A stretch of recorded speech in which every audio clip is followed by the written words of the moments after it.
Hey, everybody. Welcome to Perpetual Motion, a program about current trends, communication, wellness, and relationships. I'm the host, Dr. Mo Anderson, and my goal is to help you stress less, produce more, and love the ones you're with. This episode, my guest is Marita Golden, a well-known member of the literary community. Iconic, to be honest.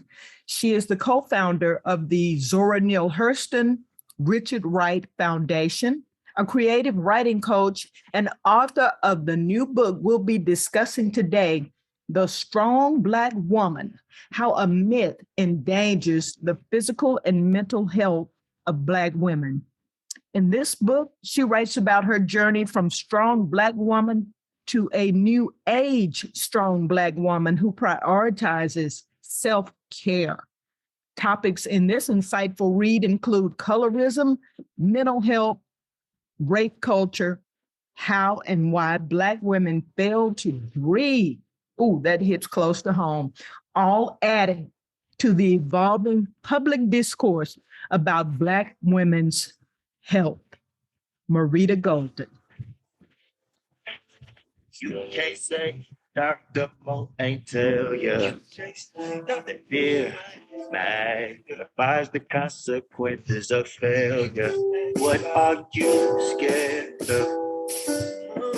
Why are you afraid? I'd rather live like I'm dying than live to die. Any day, my heart is pure, my soul is safe. Enlighten our sisters and brothers. How will you hope it's the undercovers? You gotta get out of the bed, get out your way, like you live. Welcome, Marita Golden. So happy to have you on the show. I'm so glad to be here, and thank you for the invitation. This is a treat for me. In addition to being the author of 19 books, including your new release, The Strong Black Woman: How a Myth Endangers the Physical and Mental Health of Black Women, you describe yourself as a cultural activist. What does that mean? It means that I am and have traditionally spent a lot of my time trying to create opportunities for Black writers. And I am co-founder and president emerita of the Zora Neale Hurston Richard Wright Foundation, which for 30 years has been creating community for Black writers from all over the world, honoring them and creating workshops and other venues where they could find support for their unique stories. Absolutely. And that's first why I know you beyond your books as an author myself. And I said, and I was not kidding, that you're an icon to me in the literary community. And a lot of really, really great authors have gone through your programs, the workshops and the awards. What prompted you to begin the foundation, and how has it changed the literary scene for African-American writers?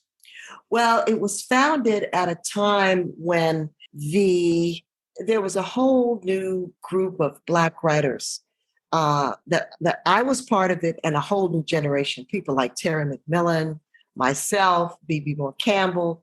We were writing alongside Alice Walker and Toni Morrison, but as a member of a creative writing program at George Mason University, I began to see more and more younger Black writers coming into creative writing programs. And there was just this increasing community nationwide of Black people wanting to write. And so because I have always been kind of an activist and building community is kind of in my DNA, I started the Zora Neale Hurston Richard Wright Foundation as a way to first offer recognition. And over the 31 years, we started doing a variety of other programs. So it was kind of a response to my desire to constantly create community for Black people and Black writers. Absolutely. And for those who haven't been following, African-American literature, particularly on the fiction side, they may be aware, they may think now that they're seeing things, whether it's Amazon on the New York Times bestseller list, that recognition and those opportunities were not always there. So you did a very critical and important thing in raising awareness and in fostering, nurturing young writers and inspiring writers like myself. Thank you for that. Thank you. Let's talk about the new book. Love the cover. It's beautiful, beautiful, beautiful. And more so, I love the content, the strong Black woman. I mean, that was all over me. It just hit me when I heard the title and heard you talk about it. Your book touches on so many extremely difficult challenges for Black women, like colorism, mental health, and rape culture. Let's start by baseline, having you define the Black woman complex or myth, as some might say.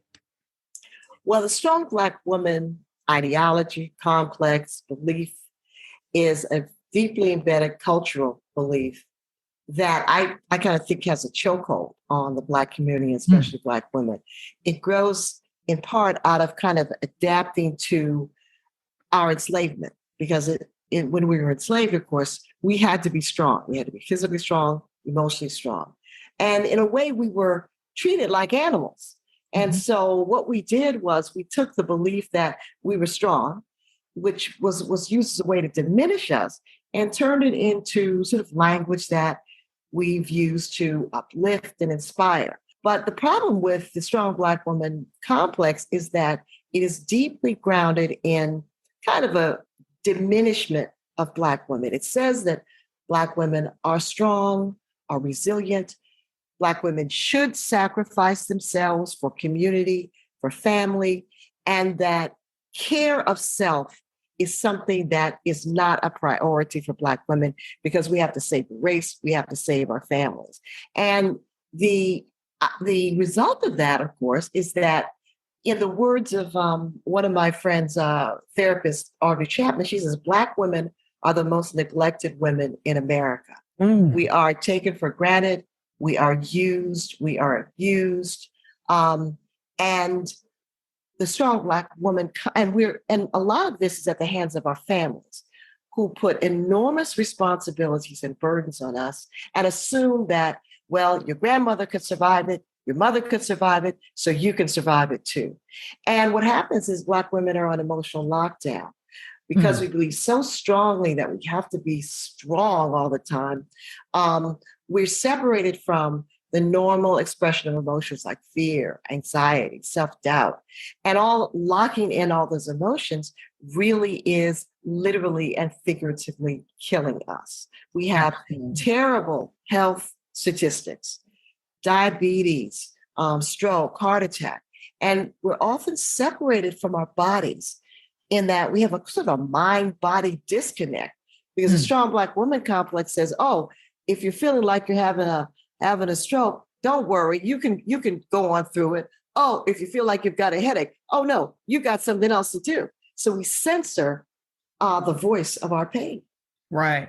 Oh, so much there. And I'm glad you are pointing out that a lot of times is from our families, because we talk about the platinum shackles from our jobs, from the workforce, and that external pressure. And of course, there's a lot of pressure from, whether it's Megan Thee Stallion or Proverbs woman, there's so many, models out there of these women who can do everything all the time, starting with nothing. And you just kind of get caught up in everything from the materialism to the fact that Black women, all women, are now drinking as much as men for the first time in history. Some new research just came out, and that I think that self-medication is part of the facade of look at me, and I'm not showing any weakness. I'm just dying inside from spiritual anorexia. Wow, there's so much there. And and another thing is that we forget the fact that as Black people,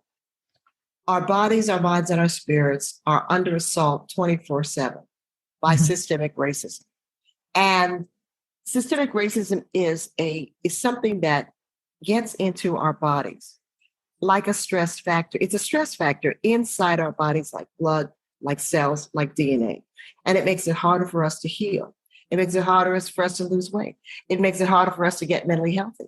So that if we believe that we don't have time to relax, we can't say no to anybody, we can't go to the doctor, we are actually conspiring in our own ill health. We are. And, being accused of being lazy when, like you said, people are exhausted, they have health issues. And I think I've heard you mention that you yourself had a health issue that was before you became the new age strong Black woman. Would you mind sharing that? Well, what happened is, I'll go back and then I'll go forward. Sure. My mother died when I was 21 of a stroke, and my father died when I was 23 of a heart attack.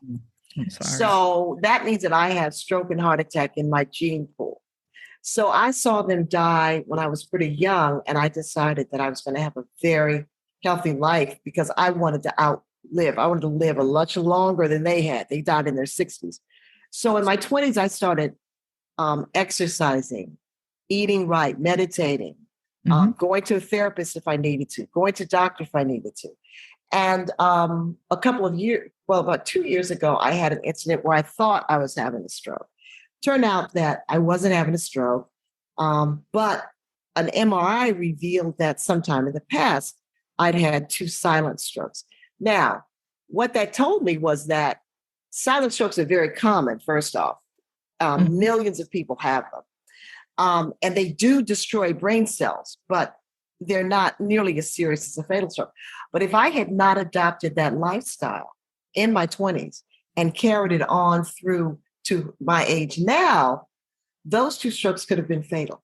So I couldn't deny my genetic legacy, but I could live a lifestyle that gave me a fighting chance against it. Absolutely.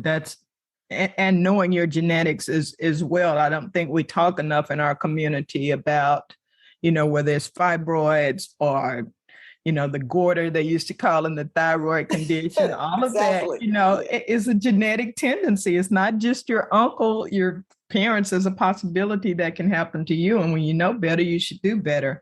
Exactly. And you did it. And I'm sorry for your loss. I'm going to skip to a question I had further down, but I lost my father in August 30th. You lost your parent. Sorry. Thank you. And I'm sorry for your loss, even though it was at a very young age. I mean, we learned to cope with it and be happy about the good memories, but I can't imagine it's something you ever get over. It takes time. So one of the subjects you address very well is grieving. Would you share a little bit about how we're not, encouraged or allowed to grieve properly? Well, this is a book that was written during the lockdown of 2020. I started it in March and pretty much was through by September. So I was writing the book during the murder of George Floyd, the protests, the COVID deaths, the lockdown. And so there was a really profound sense of urgency as I was writing this. And grief and grieving was all around me. It seemed like every day there was another horrible video on TV of another Black person being murdered by a police officer. And so I wanted to write about grieving. And I write in the book that so often in the Black community, Black women are not really allowed to grieve. When we think of the mothers, for example, of many of the children, the men, the young women who've been killed in these high-profile cases, they sort of perform grief. We want Black women to grieve politely, respectfully, without too much crying. The mother of Yusef Hawkins, the young man who was beaten to death by a gang in Bensonhurst, New York, about 15 years ago, said that she was being told to stop crying, to stop crying so much so that she could go before the cameras. And, the irony is that I know you've seen these movies, these Black movies, where there's that famous scene where someone has died. And there's always a scene where a Black woman goes up to the casket and she just falls apart. And that is always portrayed as something to be mocked. Right. With a big hat on. With a big hat on and all exaggerated and colorful. You're right. Wow. So that when we do display genuine, deep feeling, we are mocked for it. So we either have to be ladies showing no emotion, and we can't show the real emotion we feel. And Dr. Pamela Brewer talks in that chapter about how, in a sense, we're always grieving. As Black people, grief is a part of whether maybe we're grieving the fact that we were denied a mortgage loan and we knew it was because we were Black. Maybe we're grieving the fact that when our kid gets a driver's license, we can't celebrate that because we have to give them the talk. So that grief is such a deep part of our lives. And very often as Black people, we're not given the space to grieve. For example, on your job, if your kid died in a murder situation, that's not considered a respectable way to die. So you may not be given time off to grieve. If they died of cancer or an illness that they, quote, couldn't help. So there are all these rules and regulations around how Black people grieve, when it's acceptable for them to grieve, and it's particularly with Black women. And what qualifies as bereavement. I want to explore that just a little bit more because this is literally happening to me right now. And then I'd like for you to read from your wonderful new book. When you do try to show what I found is, and I'm poster child for strong Black woman, I have been up until I learned how to say no. But when you do try to show your vulnerability, delegate, say no, or in my case, like with my father passing, I can do things like this, but it doesn't mean I'm not heartbroken. I mean, I'm functioning, I'm doing my job, but I am getting, Marita, oh, you'll be fine, atta girls, scripture after scripture. I know you're strong, you'll get past this, but no actual acceptance, it seems to me, of what I'm saying. And I'm not particularly being specifically critical of anyone, but this has happened so much. And I am trying to do what I'm reading and what you're saying. But what do you do when people just, it's like they don't believe you? Well, you have to understand that people are articulating generations of the strong Black woman. Yeah. They're the strong Black woman. So they're looking at you as a strong Black woman. So they don't have a language or a consciousness or an imagination to make space for you to be both strong and vulnerable, for you to both be interviewing people and falling apart inside. So, and also people don't know how to handle emotions. They do not. They're really upset by that.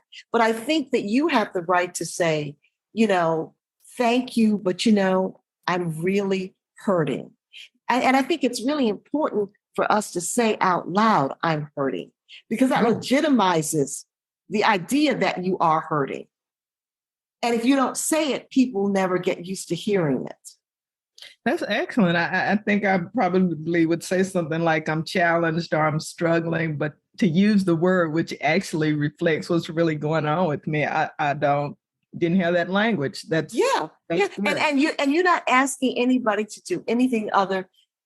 I'm not asking you to solve my hurt, to heal my hurt. Just let me say that I hurt, and you don't have to say anything. Just hear it. Just hear it. Yes, that compulsion that we have to respond. I think that's where some of the scriptures and stuff come from, or some of the things like, they were so. Basically, they say, your dad was old, you should be okay. Just, I wish they'd just be quiet. Exactly. So everybody hear that? You don't have to say something. You can just murmur, you can hug, you can pat. Exactly. Be empathetic and sympathetic. You don't have to say anything. That's if you get nothing else, that you don't have to be super strong and you don't have to speak. How about that? Beautiful. Exactly. And one of the things, it's like in the Black church, the Christianity tells us, to give ourselves to others. But it doesn't say anything about giving ourselves to ourselves. Give yourself away to everybody else. But what about me? But what about you? You don't matter. It's everybody else that matters. And that's deeply, deeply embedded in Black women. Absolutely. And in that same Bible, we have the prayer of Jabez that starts with, if you would bless me indeed, that you would bless me indeed and enlarge my territory, because we know that with space and with time, we can help others, but wearing ourselves out and killing ourselves like Exactly. we're doing is bringing down the entire community, the family. I know I set the emotional tone for my family, and it's important that we do self-care. Well, would you read an excerpt for us? Would love to hear Sure. you from the book, set it up. And while you're getting that, you guys please visit maritagolden.com to learn more about Marita's books. She's a creative writing coach, teacher. She is a literary consultant. She can help you with editing. I mean, she is a woman of many, many talents and many facets, and is excellent. So we'll drop that in the comments and the show notes for you. But maritagolden.com, newstrongblackwomen.com.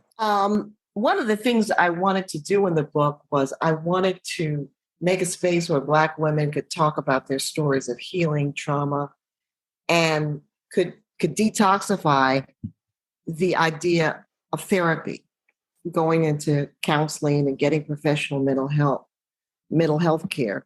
And so there are many stories. There's my voice. There's the voice of therapists and activists.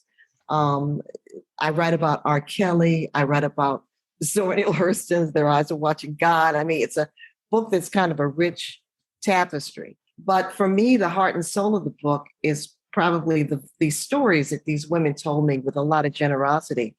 And this is part of a story that a young lady who is now graduated from Howard University with a PhD, but she told me her story of dealing with sort of being the anchor child in the family, that child who is designated as the strong one, who can bear everything, and the family puts everything on.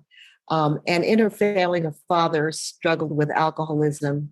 Her mother had kidney disease, and she saw her parents in a very dysfunctional, emotionally abusive relationship. So this is part of it. I'll just pick up sort of in the middle. She says, no doubt we were jacked up. We were a mess. But our church was where we all came together, no matter what. I remember when I was 10 years old, one Sunday, I went up to the sanctuary and a woman prayed over me. She affirmed my purpose and what God had in store for me. I'll never forget that. The memory of that woman's hands kept pushing me through everything. That and the family prayer line that my mother's side of the family set up, that I'm still a part of. My own faith, my mother's faith, all of that got me through everything. And everything included, while in college, being the family breadwinner, using her scholarship money to buy food and pay household bills. Everything included watching her parents' 36-year marriage end, but because endings are rarely neat, seeing bitterness and distance and quarrels still erupt. She said, because by then I was deeply into the superwoman, the strong Black woman syndrome. All of this was my burden to carry. Jamie said, but at 19, she took the first of many steps to lay her burden down by going to counseling for adult children of alcoholics. Quote, prayer led me to counseling. All my life, I'd been told not to share our business, but prayer helped me realize it was okay to seek professional counseling outside the church. She found faith to endure and overcome in church, but a group counseling she could hear and see through the din and the fog of her life at home. She began to put the pieces together like a puzzle. Her father told her, stand up for yourself. Don't let white people keep you down. But the warning was followed by the accusation that she talked too much and had a smart mouth. Her mother said, be a proud Black woman.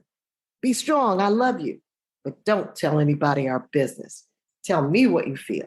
But I need you. You can handle this. You're the first one I call, the one I can always depend on. Jamie was crumbling beneath the burden. But in group therapy, that was one place where she could be herself, something she was still discovering. Jamie was crumbling beneath the burden and had what she would call the first honest conversation with her parents. I told them, I can't carry you. I can't carry my anger. I can't carry my hurt. She set boundaries and put herself first. I wasn't protected as a child, but now I was ready to protect myself, I told her. I love you, Mom. I love you, Dad, but I release you. I choose me. Wow. Wow. Awesome. And I think that, I really wanted to take these stories, and the women were so generous in, I wanted to choose women who could articulate the power of that journey of saying yes to themselves affirmatively and saying no to protect themselves from being overwhelmed and misused. Absolutely. Self-care and the therapy portion of it. I had to come to that later in my life. I guess I was in my 30s, but I'm glad to see finally, after centuries, the stigma is being lifted some, and certainly books and testimonies, books like yours and testimonies like that will help a lot. But there's still a lot of people that, are doing the I'm too blessed to be stressed thing and all of that. Yes. Yeah. And it's so funny. One of the women in the book is quoted saying, she said, but Black women need to know that Jesus did not give us a burden to carry for the rest of our lives. That it's not our God. Right. It's not a right that we need to protect and fight for to carry the burdens of the nation. Oh my goodness, that's funny. That is funny. And that's another important thing. A wonderful part of our culture is that we can make light of ourselves and find something funny in the darkest situations, which is probably why we have now cracked up. Thank goodness. And our mothers lived in a world where the kind of conversation we're having now simply was not possible. This is a conversation that's a result of the last 30 years, everything from the civil rights movement to the women's movement to Oprah Winfrey. Okay, we can now have this conversation, and we still have a long way to go. In the society in general, there's a stigma around mental health, and often the people who need it most, police officers, emergency responders, people in the armed services, get stigmatized if they seek mental health care. So we've got a long way to go, and we in our community really need it. Now, ironically, most studies show that people who are regular churchgoers generally need less mental health support than people who are not, and that's because of the support they get in church. Right. But even the church can do a better job of promoting mental health care, of helping people pray their way into the therapist's office. Additionally, I believe in God and Jesus Christ, but the studies also show that people that have faith in a higher power tend to cope better with challenges and stress. I can't imagine just thinking everything is random. If I didn't feel like there was some kind of point, girl, that's got to be a point to all of this, because that's what gets me through. So we're talking about counseling. I'll admit I had counseling, have EAP on speed dial for my company as one of my benefits because, I'm a healthcare provider, and we have a physician. We'll go to a physician for every other part of our body, and not our mind, not our brains, not our, it's a part of the body. It's an organ. Those thoughts emanate from somewhere. So why wouldn't you get care for that part of your body? What are some of your self-care practices? Well, one of the things that's really important to me is I call it saying hello to myself. I have a very rich spiritual life that's around connecting with my inner spirit. I meditate, and I begin each day in silence and in affirmative prayer. And I also spend time, sometimes I'll do a whole day of silence, or I'll go off for a retreat and just be silent. And one of the things that does is that connects me to my my inner Marita, my instincts. And there's a lot of wisdom in that. And I have a lot of different groups. I have a group of women that I hike with, a group of women who are writers and I get together with. So I'm always building community, finding support systems. When I used to work in historically white universities, I would find all the Black women and we'd get together once a month just so we could stay sane.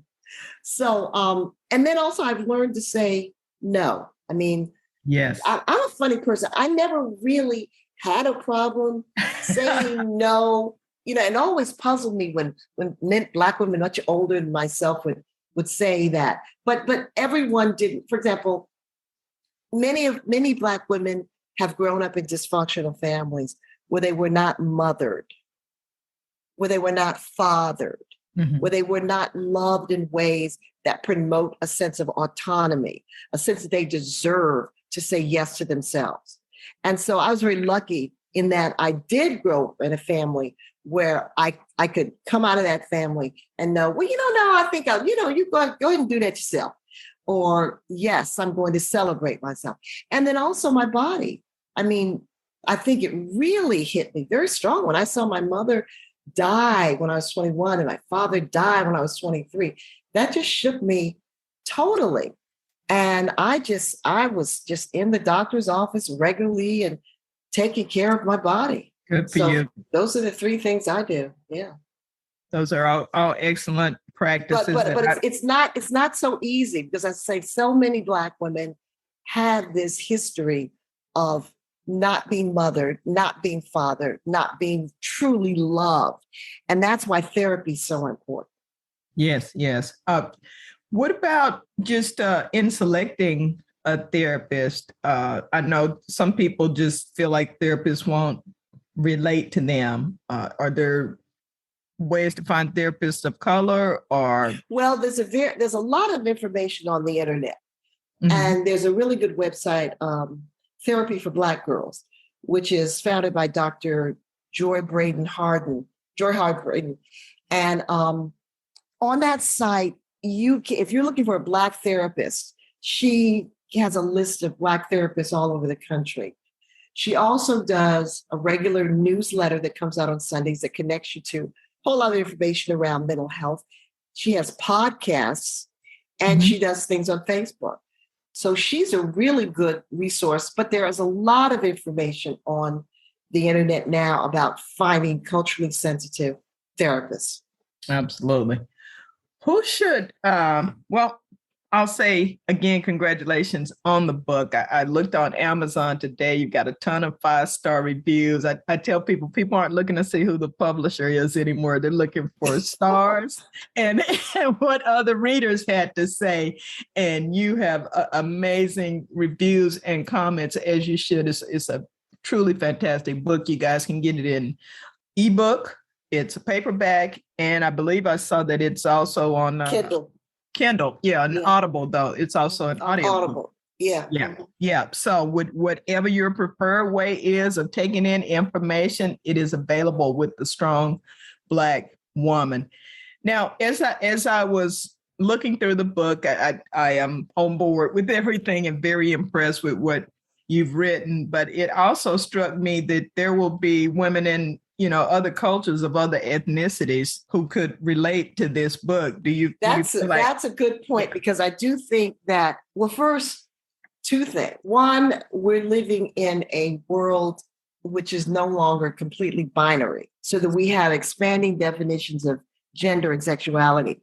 And so this is a conversation that's relevant to anyone, no matter your gender preference. Secondly, particularly African descended women whose ancestors experienced slavery or colonialism, this is a conversation that is relevant to them, because the Strong Black Woman Complex is kind of an outgrowth of that very horrific experience, where women of color, Black women throughout the world, found themselves, their experience degraded, their men diminished, and they often had to step in to lead families, to lead communities, and to and the community said to them, that's the most important thing. And they said to themselves, that's the most important thing. Right. But the irony is that, when I did my research, I found out that, for example, people like Rosa Parks practiced yoga and was a Buddhist, was a meditator. Angela Davis does yoga, so that we have a long tradition of Black women who, yes, did pray, but there's a big toolbox, a big spiritual toolbox that they used to stay mentally balanced, because they wanted to be activists, because they wanted to be change makers. Right, right. And lead by example. As I said, your book is doing great, highly reviewed, critically reviewed by readers. And that's important. Sales are for authors, goodness knows. But ultimately, what do you hope this book adds to our relationship with ourselves and with others? Healing, and for Black women to begin thinking about how to redefine strength. In fact, I'm working on a companion workbook to go along with this now. And I just want us to start, because there's a whole army of us now, younger Right. Black women, middle-aged, older Black women, all just ready to say, actually, you can be too strong. Mm-hmm. And I think I want to sit down. I think I am ready to sit down and let somebody else handle some of this stuff. Absolutely. So I was about to ask you what's next for Marita Golden. I think you just shared the workbook. Any other projects and works? Well, that's enough, don't you think, Mo? I do. Here you go again. I do, but at the same time, I want to be that supportive sister. So if you've got a podcast or a grandkid that is on a skateboard that we need to look at on Instagram, whatever. Well, just buy my book, buy several copies for the women and men in your family. Yes. And stay tuned for the workbook. And Great also, gift. I do want to say that in March, my book, Saving Our Sons, Raising Black Children in a Turbulent World, will be released again, a new edition. Wonderful. I have that book. Yeah, and my novel, A Woman's Place, will also be re-released in a new edition. So March is going to be a good month. There you go. Those good Pisces people. March is a good time. So I'm excited for you. Congratulations. I remember I have two sons. So saving our sons really, really was transformational for me. Great. Everything I know about you and of you is very well done, including this interview. Thank you so very much, Marita Golden. You want to tell the folks how to contact you again, your website, social media? MaritaGolden.com. My Facebook page is Marita Golden Author, Twitter at Marita Golden, and I have a website devoted to this book called NewStrongBlackWomen.com. New Strong Black Women. There you go. I got a new label right here. That man will help me to remind myself. This has been a joy. I appreciate you and wish you continued success with Thanks so all much. you do. Thanks you again. Bye-bye. Thank you for tuning in to Perpetual Motion with Dr. Mo Anderson. I hope you enjoyed this episode. Please like, comment, subscribe to the podcast, share. Please check out my YouTube channel and visit my website at drmoanderson.com. That's Dr. M-O-E Anderson.com to learn more about my books, workshops, or to schedule me as a speaker for your next event. Until next time, renew, review, and re-you.